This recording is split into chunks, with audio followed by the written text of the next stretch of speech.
qu'il est temps d'augmenter les salaires? La question se pose parce que tout simplement l'inflation est à 4,8% en ce moment d'un mois d'avril à l'autre. Bruno Le Maire, le ministre de l'économie, a reçu hier les organisations patronales et il leur a dit tout simplement essayer d'augmenter les salaires, mais sans mesures coercitives. Qu'est-ce que vous en dites? Moi, je vois pas vraiment de changement de méthode, parce que c'est un peu les arrangements entre amis. Bruno Le Maire reçoit les acteurs économiques, comme il dit, mais c'est les patrons, point. Et au final, on entend deux voix. Bruno Le Maire qui dit oui, il faudrait augmenter les salaires, ça fait 2 ans qu'il nous le dit. Et puis les patrons qui sortent tout sourire et qui nous expliquent « Ah non, c'est pas possible, on n'a pas les moyens ». Mais à l'arrivée, on n'a pas écouté ou entendu les salariés, leurs représentants, les syndicats. Dans le même temps, M. Dussopt, qui est ministre du Travail, apparemment n'a toujours pas retrouvé les numéros de téléphone des syndicats. Donc il y a un vrai sujet. Oui, il est temps d'augmenter les salaires. Je pense que tout le monde a en tête l'inflation. Les fins de mois sont de plus en plus difficiles. Le SMIC vient d'augmenter à nouveau au 1er mai, mais il rattrape l'inflation, une inflation qui est pas loin de 5% aujourd'hui.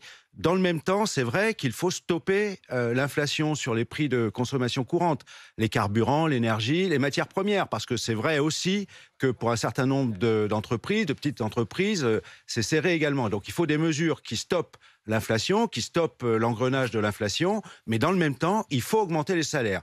Et aux patrons, moi je leur rappelle quand même qu'avant la pandémie, les aides publiques aux entreprises, c'était déjà de 140 milliards d'euros chaque année. Entre les allègements de cotisations, rappelez-vous le CICE, c'était 20 milliards chaque année.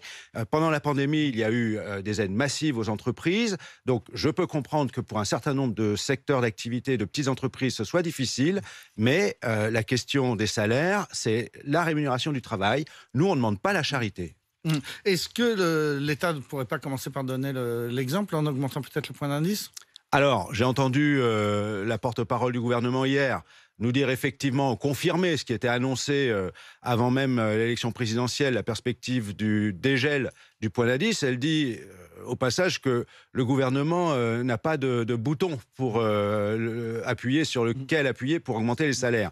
Il a 2 boutons. Il y a le SMIC, et le SMIC, nous demandons à ce qu'il soit augmenté au-delà de l'augmentation réglementaire, qui n'est que le rattrapage du pouvoir d'achat, et effectivement celui du point d'indice des fonctionnaires. Apparemment, il était bloqué depuis longtemps. Le problème, il n'était pas d'appuyer dessus, il était de le débloquer là. Donc il est plus que temps de le débloquer. C'est 22% de perte de pouvoir d'achat depuis les nombreuses années du gel de ce point d'indice des fonctionnaires que évaluent nos syndicats. Donc oui, il faut faire là un effort sérieux.